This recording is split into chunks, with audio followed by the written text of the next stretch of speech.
নমস্কাৰ সকলোকে স্বাগতম জনাইছো নিমাত ষ্টাডি পইণ্ট চেনেলটোলৈ আমি আজি এই ভিডিঅ'টোৰ মাধ্যমেৰে BA BHC আৰু বিকমৰ ফাৰ্ষ্ট সেমিষ্টাৰৰ যোগাযোগমূলক অসমীয়াৰ ফাৰ্ষ্ট চেপ্টাৰৰ সকলোবোৰ দৰকাৰী অতিসম প্ৰশ্ন উত্তৰ আলোচনা কৰিম তুমি যদি এতিয়ালৈকে এই চেনেলটো সাবস্ক্ৰাইব কৰা নাই তেন্তে প্লিজ চেনেলটো সাবস্ক্ৰাইব কৰি দিবা আৰু এইটো ভিডিঅ' তোমালোকৰ বন্ধুবৰ্গ অথবা তোমালোকৰ AECৰ হোৱাটছআপ গ্ৰুপত শ্বেয়াৰ কৰি দিবা মৰমৰ ছাত্ৰ ছাত্ৰীসকল এইটো ভিডিঅ' ডেসক্ৰিপচনত BA BHC আৰু বিকমৰ ফাৰ্ষ্ট সেমিষ্টাৰৰ যোগাযোগমূলক অসমীয়াৰ সকলোবোৰ চেপ্টাৰৰ ভিডিঅ'ৰ প্লেলিষ্ট দিয়া আছে তোমালোকে চাই লবা সবলা তেন্তে বেছি পলম নকৰি প্ৰশ্ন উত্তৰসমূহ আলোচনা কৰো অতিসম প্ৰশ্ন উত্তৰ কোৱেশ্চন নম্বৰ 1 ভাষা বুলিলে কি বুজা উত্তৰ ভাষা হৈছে ধ্বনি বা উচ্চাৰণ আৰু লিখিত চিহ্ন যাৰ জৰিয়তে ব্যক্তিয়ে যোগাযোগ কৰিবলৈ সক্ষম হয় কোৱেশ্চন নম্বৰ 2 ভাষা শব্দটো সংস্কৃত ভাষাৰ কি শব্দৰ পৰা আহিছে উত্তৰ সংস্কৃত ভাষ ধাতুৰ পৰা আহিছে কোৱেশ্চন নম্বৰ 3 ভাষা সম্পৰ্কে পতঞ্জলিয়ে আগবঢ়োৱা সংজ্ঞাটো কি আছিল উত্তৰ ভাষা সম্পৰ্কে পতঞ্জলিয়ে আগবঢ়োৱা সংজ্ঞাটো আছিল মুখেৰে উচ্চাৰণ কৰা ধ্বনিৰ সহায়ত মানুহৰ মনৰ ভাৱ প্ৰকাশ কৰা আহিলে হৈছে ভাষা কোৱেশ্চন নম্বৰ 4 ভাষা সম্পৰ্কে এৰিষ্টটলে আগবঢ়োৱা সংজ্ঞাটো কি আছিল উত্তৰ ভাষা সম্পৰ্কে এৰিষ্টটলে আগবঢ়োৱা সংজ্ঞাটো আছিল ভাষাই মনৰ অভিজ্ঞতাক প্ৰতিনিধিত্ব কৰে কোৱেশ্চন নম্বৰ 5 ভাষাৰ ভিন ভিন ৰূপবোৰ কি কি উত্তৰ ভাষাৰ ভিন ভিন ৰূপবোৰ হল কথিত ভাষা লিখিত ভাষা মাতৃভাষা জীৱিত ভাষা মাতৃভাষা আঞ্চলিক ভাষা দ্বিতীয় ভাষা ৰাজ্য ভাষা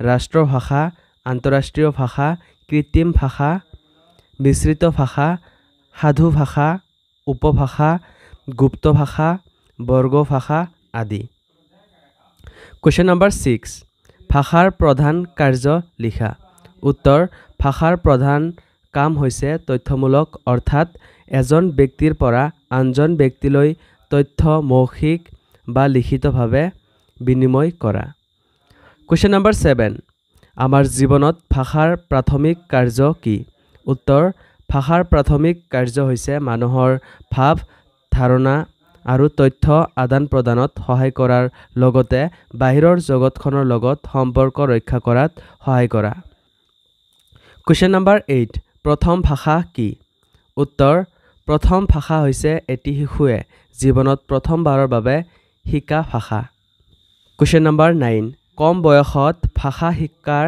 সুবিধাসমূহ কি উত্তৰ কম বয়সত ভাষা শিকাৰ সুবিধাটো হৈছে শিক্ষাৰ্থীজনে তেতিয়া উচ্চাৰণসমূহ ভালদৰে শিকে কোৱেশ্চন নম্বৰ 10 দ্বিতীয় ভাষা জ্ঞান আহৰণ কি উত্তৰ দ্বিতীয় ভাষা জ্ঞান আহৰণ হল কিছুমান সচেতন আৰু অবচেতন প্ৰক্ৰিয়া যাৰ দ্বাৰা স্বাভাৱিক নাইবা শ্ৰেণীকোঠাৰ পৰিৱেশত প্ৰথম ভাষাটোৰ উপৰি অন্য এটা ভাষা শিকা হয় কোৱেশ্চন নম্বৰ 11 যোগাযোগৰ ইংৰাজী প্ৰতিশব্দ কি উত্তৰ যোগাযোগৰ ইংৰাজী প্ৰতিশব্দ কমিউনিকেশ্যন কোৱেশ্চন নম্বৰ 12 যোগাযোগ মানে কি উত্তৰ কোনো এটা কথা ধাৰণা বিষয় অনুভৱ অনুভূতি আদিসমূহ আনৰ লগত বিনিময় বা প্ৰেৰণ কৰিব খোজা কাৰ্য বা দিশটোকে যোগাযোগ ক'ব পাৰি কোৱেশ্চন নম্বৰ 13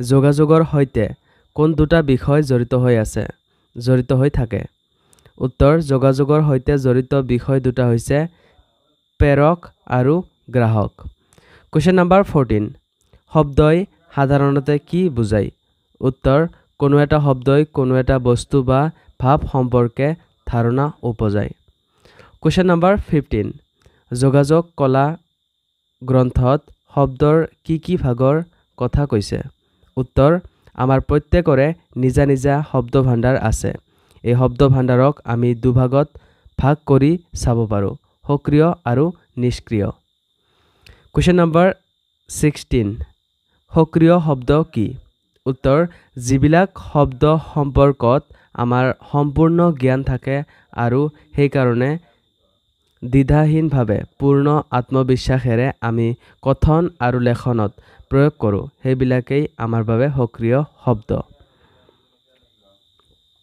কুৱেশ্যন নম্বৰ 17 নিষ্ক্ৰিয় শব্দ কি? উত্তৰ অন্য কিছুমান শব্দ আমি হয়তো আনে ব্যৱহাৰ কৰাৰ ক্ষেত্ৰত আমাৰ কিছু খোকোজা লাগিব যেন বোধ হয় সেইবিলাক আমাৰ ব্যক্তিগত শব্দ ভাণ্ডাৰৰ নিষ্ক্ৰিয় শব্দ। কুৱেশ্যন নম্বৰ 18 সাধাৰণতে বাক্য কি? উত্তৰ পদ এটাই নাইবা অধিক পদ লগ লাগি কোনো এটা সম্পূৰ্ণ অৰ্থ প্ৰকাশ কৰিলে তাক বাক্য বুলি কোৱা হয়। কুৱেশ্যন নম্বৰ 19 যোগাযোগ ভাষিক ভিন্নতাৰ ভাগ কেইটা কি কি? উত্তৰ 3 ভাগত ভাগ কৰিছে। নম্বৰ 1 শৰীৰ ভাষা সম্পৰ্কীয়, নম্বৰ 2 স্থানিক দূৰত্ব সম্পৰ্কীয়, নম্বৰ 3 বাচিক লক্ষণ। কুৱেশ্যন নম্বৰ 20 শৰীৰ ভাষা সম্পৰ্কৰ সৈতে জড়িত বিষয়সমূহ কি? উত্তৰ শৰীৰ ভাষা সম্পৰ্কৰ সৈতে জড়িত বিষয়সমূহ হ'ল নম্বৰ 1 ব্যক্তিগত বাহ্যিক ৰূপ, নম্বৰ 2 দেহ ভংগী, নম্বৰ 3 অংগ সংকেত, নম্বৰ 4 মুখ ভংগী, নম্বৰ 5 চাক্ষুষ অভিব্যক্তি। কুৱেশ্যন নম্বৰ 21 বাচিক লক্ষণৰ সৈতে জড়িত বিষয়সমূহ কি কি? উত্তৰ বাচিক লক্ষণৰ সৈতে জড়িত বিষয়সমূহ হ'ল নম্বৰ 1 মাতৰ তীব্ৰতা, নম্বৰ 2 বেগ, নম্বৰ 3 কণ্ঠস্বৰৰ কম্পন, নম্বৰ 4 উচ্চাৰণৰ স্পষ্টতা, নম্বৰ 5 উচ্চাৰণৰ শুদ্ধতা, নম্বৰ 6 স্বৰ নিয়ন্ত্ৰণ, নম্বৰ 7 সাময়িক বিৰতি। কুৱেশ্যন নম্বৰ 2 স্বৰ প্ৰক্ষেপণ কি? উত্তৰ মানুহৰ কণ্ঠস্বৰৰ কিছু বৈশিষ্ট্য জন্মগত আৰু কিছু অহৰিত। কণ্ঠস্বৰৰ প্ৰয়োগ সম্পৰ্কীয় গোটেইখিনি কথাক একেলগে স্বৰ প্ৰক্ষেপণ বুলি ক'ব পাৰি। কুৱেশ্যন নম্বৰ 23 ব্যক্তিগত বাহ্যিক ৰূপ কি? উত্তৰ সাধাৰণতে ব্যক্তি এগৰাকীৰ বাহ্যিক ৰূপ যেনে সাজ সজ্জা, প্ৰসাধন, কেশ বিন্যাস আদিক চাই ধাৰণা কৰিব পাৰি। বাহ্যিক ৰূপটো চাইও কেতিয়াবা যোগাযোগ ক্ষেত্ৰত সহায়ক নে বিপৰীত দিশৰ জাননী দিব তাক জানিব পাৰি।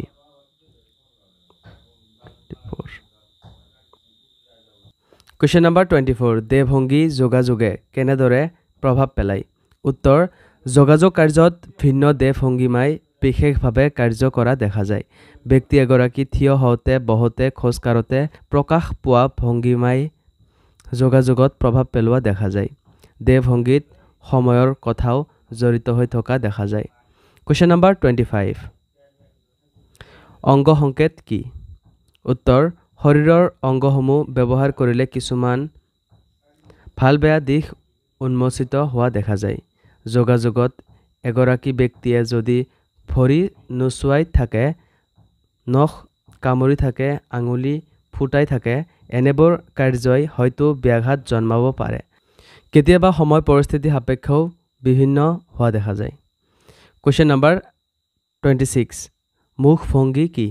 উত্তৰ মুখখনৰ অংগী ভংগীয়ে যোগাযোগত বিশেষভাৱে কাৰুকাৰ্য কৰা দেখা যায়। কথা কোৱাৰ ধাৰণ কেনেধৰণৰ হ'ব এইবোৰ মুখেৰে কোৱা ধৰণৰ ওপৰতে ধাৰণা কৰি ল'ব পাৰি। কুৱেশ্যন নম্বৰ 27 চাক্ষুষ অভিব্যক্তি কি?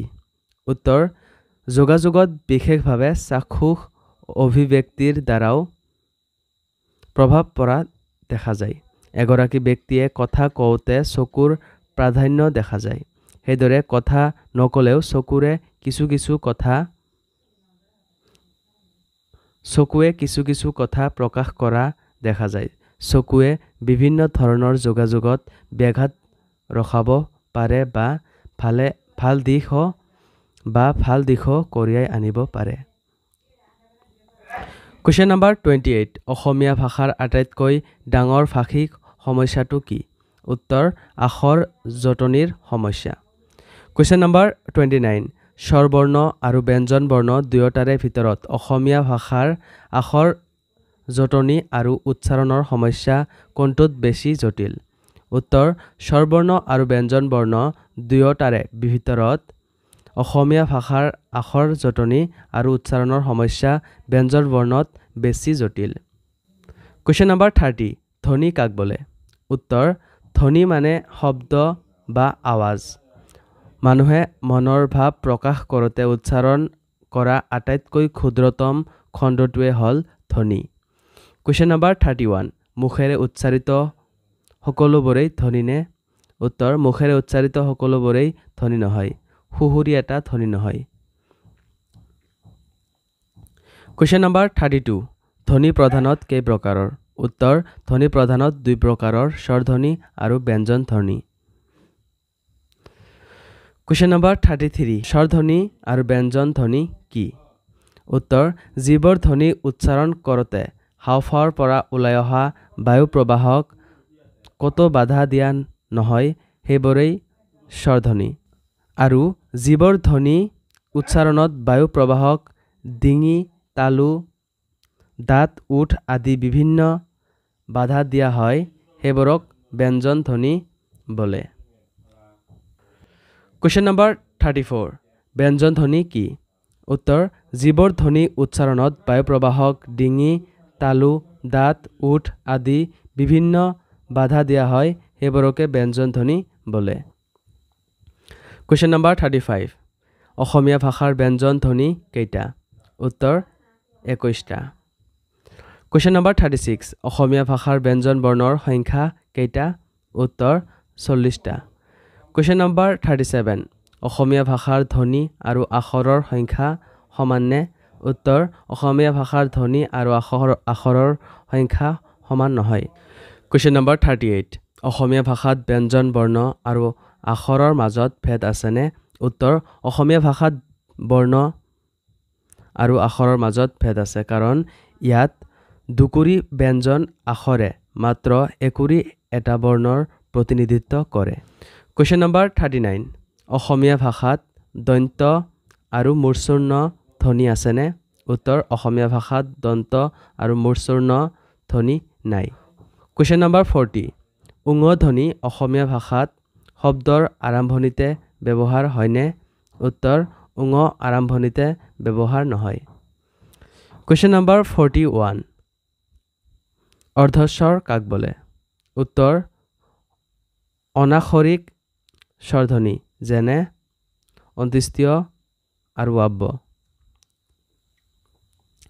কোৱেশ্চন নম্বৰ 42 অসমীয়া ভাষাৰ উষ্মধ্বনি বৰ্ণ কেইটা উত্তৰ অসমীয়া ভাষাত উষ্মধ্বনি 4টা কোৱেশ্চন নম্বৰ 43 অসমীয়া ভাষাত দন্তমূলীয় ধ্বনি কেইটা উত্তৰ অসমীয়া ভাষাত দন্তমূলীয় ধ্বনি 9টা কোৱেশ্চন নম্বৰ 44 অসমীয়া ভাষাত নাসিক্য ধ্বনি কেইটা আৰু কি কি উত্তৰ অসমীয়া ভাষাত নাসিক্য ধ্বনি 3টা আৰু সেইকেইটা হ'ল ম দন্ত্যন্য আৰু ঙ কোৱেশ্চন নম্বৰ 45 অসমীয়া ভাষাত শীষ ধ্বনি কেইটা আৰু কি কি উত্তৰ অসমীয়া ভাষাত শীষ ধ্বনি 3টা আৰু সেইকেইটা হ'ল তালিব্য শ দন্ত্য শ আৰু অন্ত্যেষ্টিয় জ কোৱেশ্চন নম্বৰ 46 যুক্তাক্ষৰ বা সংযুক্ত বৰ্ণ কাক বোলে উত্তৰ যুক্তাক্ষৰ বা সংযুক্ত বৰ্ণ হৈছে একেলগে লিখিত বা উচ্চাৰিত একাধিক ব্যঞ্জন বৰ্ণ সাধাৰণতে দুটা বা ততোধিক ব্যঞ্জন বৰ্ণ লগ লাগি গঠন হোৱা আখৰক যুক্তাক্ষৰ বোলা হয় কোৱেশ্চন নম্বৰ 47 জ্যোতি কাক বোলে উত্তৰ উচ্চাৰণৰ সময়ত জিভাৰ বিৰামৰ নাম জ্যোতি বা ছেদ কথাৰ মাধুৰ্য ৰাখিবলৈ আৰু লয়যুক্ত কৰিবলৈও বিৰামৰ আৱশ্যক হয় এই বিৰামকে জ্যোতি বা ছেদ বুলি কোৱা হয় কোৱেশ্চন নম্বৰ 48 বিভক্তিবোৰ শব্দ গঠনৰ সৰ্গ আৰু প্ৰত্যয়বোৰ পদ গঠনৰ সৰ্গ কথাষাৰ শুদ্ধ নে উত্তৰ অশুদ্ধ Question number 49. অসমীয়া ভাষাৰ কাৰকৰ বিভক্তি সংখ্যা সংস্কৃতৰ দৰে একেনে? উত্তৰ একে, কিন্তু বিভক্তি আৰু কাৰকবোৰ বেলেগ বেলেগ। Question number 50. ক্ৰিয়া বিভক্তি কি? উত্তৰ ক্ৰিয়াপদ গঠন কৰা বিভক্তিবোৰেই ক্ৰিয়া বিভক্তি। Question number 51. অসমীয়াত শব্দ বিভক্তি কেই প্ৰকাৰৰ? উত্তৰ অসমীয়াত শব্দ বিভক্তি দুই প্ৰকাৰৰ। Question number 52. পুৰুষবাচক সম্বন্ধবাচক বিভক্তি কাক বোলে? উত্তৰ যিবোৰ বিভক্তিৰ দ্বাৰা সম্বন্ধবাচক শব্দৰ পুৰুষৰ বদ জন্মে সেইবোৰেই পুৰুষবাচক সম্বন্ধবাচক বিভক্তি। Question number 53. নিৰ্দিষ্টবাচক প্ৰত্যয় কাক বোলে? উত্তৰ কোনো প্ৰাণী বস্তু আৰু বিষয়ক নিৰ্দিষ্টকৈ বুজাবলৈ নামবাচক শব্দৰ পিছত যিবোৰ প্ৰত্যয় যোগ দিয়া হয় তাকে নিৰ্দিষ্টবাচক প্ৰত্যয় বোলা হয়। Question number 54. প্ৰত্যয় মূল ৰূপৰ লগত ক'ত ক'ত বহিব পাৰে? উত্তৰ প্ৰত্যয়বোৰ মূল ৰূপৰ আগত অথবা পাছতো বহিব পাৰে। Question number 55. কথন মানে কি? উত্তৰ কথন হল মৌখিক আৰু অমৌখিক প্ৰতীকেৰে অৰ্থৰ নিৰ্মাণ আৰু আদান প্ৰদান কৰা প্ৰক্ৰিয়া। ই হল ভাষা শিক্ষণ আৰু শিক্ষণৰ গুৰুত্বপূৰ্ণ অংগ। মৰমৰ ছাত্ৰ-ছাত্ৰীসকল, আজিলৈ এইখিনিয়ে। আশা কৰোঁ এই ভিডিঅ'টো তোমালোকক সহায় কৰিছে। যদি ভিডিঅ'টো ভাল লাগিছে তেন্তে এইটো ভিডিঅ' তোমালোকৰ বন্ধুবৰ্গ অথবা তোমালোকৰ AECৰ হোৱাটছআপ গ্ৰুপত শ্বেয়াৰ কৰি দিবা। চেনেলটো যদি এতিয়ালৈকে ছাবস্ক্ৰাইব কৰা নাই তেন্তে প্লিজ চেনেলটো ছাবস্ক্ৰাইব কৰি দিবা। মৰমৰ ছাত্ৰ-ছাত্ৰীসকল, এইটো ভিডিঅ' ডেছক্ৰিপশ্যনত BA BHC আৰু BComৰ ফাৰ্ষ্ট ছেমিষ্টাৰৰ যোগাযোগমূলক অসমীয়াৰ সকলোবোৰ চেপ্টাৰৰ ভিডিঅ'ৰ প্লেলিষ্ট দিয়া আছে, তোমালোকে চাই ল'বা। ধন্যবাদ।